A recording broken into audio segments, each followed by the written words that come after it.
Tech Week, and all week we've been hearing the voice of the founder. Every founder has a reason why they're building their business, and typically they want to find a audience that they can serve by creating a solution to a very real and pressing problem. And I am here with Shrikant. I'm sorry, how do I say your name? Shritan. Shritan, you were telling me that you could help me reduce the time that I spent doing editing and post production on my podcast. And tell me a little bit about yourself. Why did you get into the founder space? I primarily got into the founder space because one, I was interested in startups, and two, I really wanted to build something. Just gonna be blunt, it was not really like I had a dying problem and needed to solve it, but that does not mean I did not have problems. I obviously did. That's why we're here. I have built something called the Automated Video Editor. Okay. The name of it is Storylines. You can go to Storylines, it's with a Z, ads.com to try it out. And yeah, and it's an automated video editor. So we use Riverside, and Riverside has magic clips, and magic clips are not magic. They are literally random clips. A lot of times it cuts off right before the point.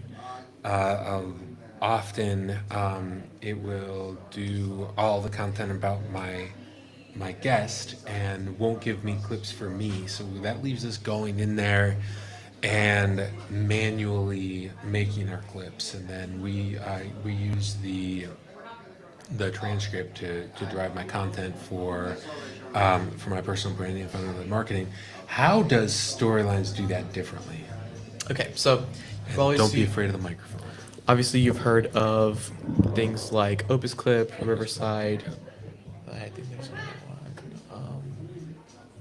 Direct Clips or something like that. Okay. There's a bunch of clipping platforms.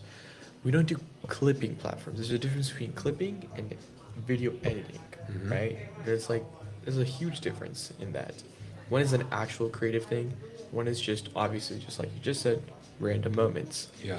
So the way that some of these other platforms work is that they might use 3 layers of analysis in a video, kind of like what's going on, and then in the transcription, they crop the video, put it in like a general box, slap some captions on, and they say it's ready to go.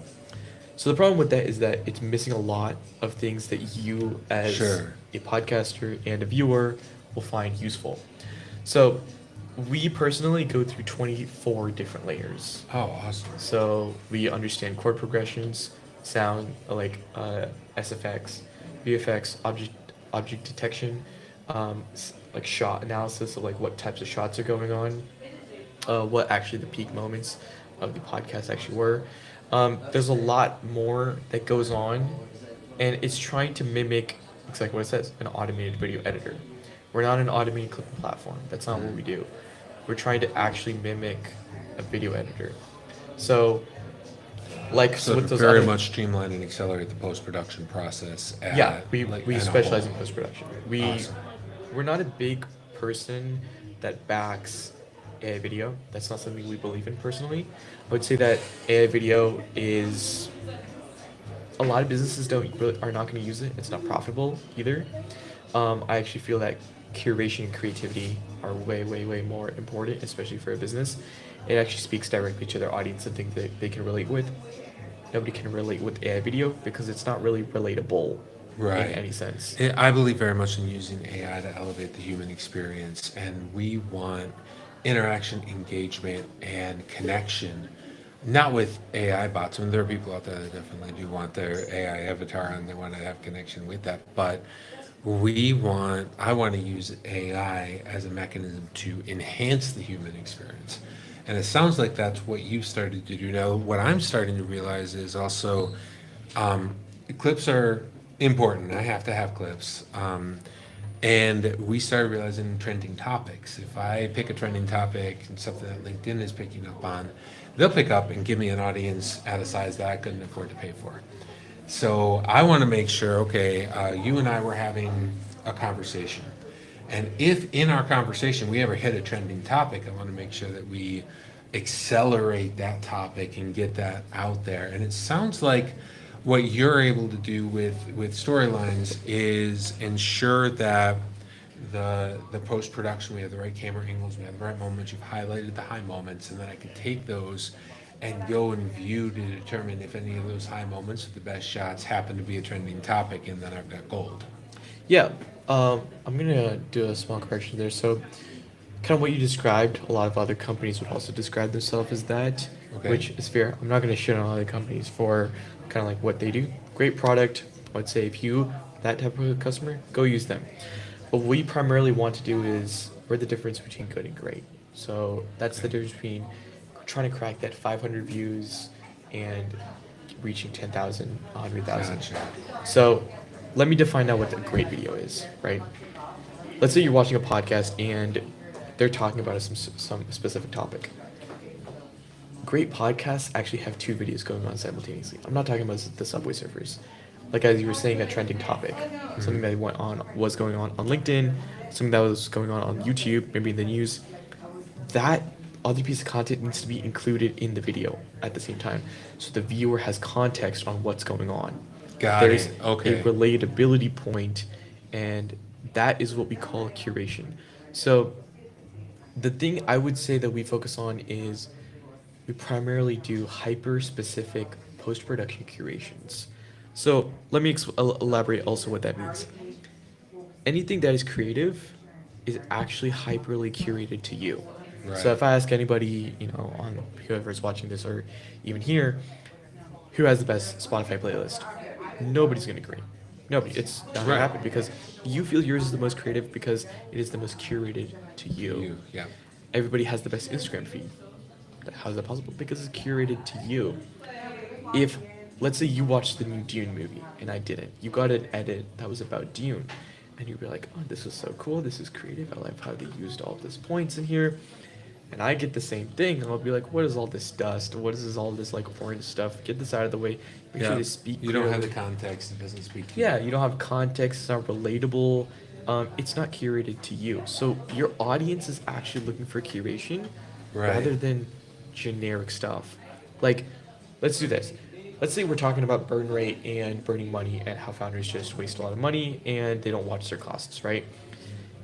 Under this video, if we include a general stock image or stock video of us just burning money, right? Even if it's AI generated, it is what it is. That's not relatable as maybe getting a clip from a famous movie like maybe Wolf of Wall Street of them actually, wasting money. Then you'd be like, I get what they mean now, right? It's relatable. it. It's in the context of what the viewer is understanding. So your branding is a curation of who you are, and you need to provide that to your viewer. You're Yeah. not just a curation of your voice. You're a lot more than that. What you're talking about, those all need to be put together so then the viewer likes that. Your favorite creators are the best curators. Awesome. So you're talking about not only saying important things, but using context and using technology to engage and present. Not just, they say a picture's worth 1,000 words, but you're also getting people immediately locked into a context while they're also watching the video. And this is all done. You're not trying to do this live. This is post production, so that you're producing the next level of engaging content. Yeah. Awesome. I would say How it's do a people show, find don't tell. storylines? If anybody is wanting So to come on, if you want to try it out on Storylines, you can find me on LinkedIn as Shritan Chendupatla. Hold my thing up to the here. You can check it out. It's Storylines. That's Storylines spelled how it sounds with a Z at the end instead of an S. Ads.com. And come check us out. Book a demo. We're only doing 2 customers a week. We want to make sure that we maintain quality over everything. so you're doing a pilot right now. No, we already finished a beta, Okay. a closed beta. We're now on a version 1. We're just Okay, wanting to limited make sure release. that we actually give quality to everyone, and they're using it on a daily basis. I love it. So what that means is that we'll give you free white glove, and we will make sure the product's working, it's a good fit for you, and we'll start the subscription once you start posting those clips and actually are benefiting from the platform. I love it. Awesome. I have really had a good time here at Austin Tech Week. We are going to be doing 2 more interviews today, and then that will be the end of our pop-up podcast with the Catalyst Effect here at Capital Factory, thanks so much for tuning in. And come on down to Austin Tech Week for the last 2 days, and you're going to have a really good time.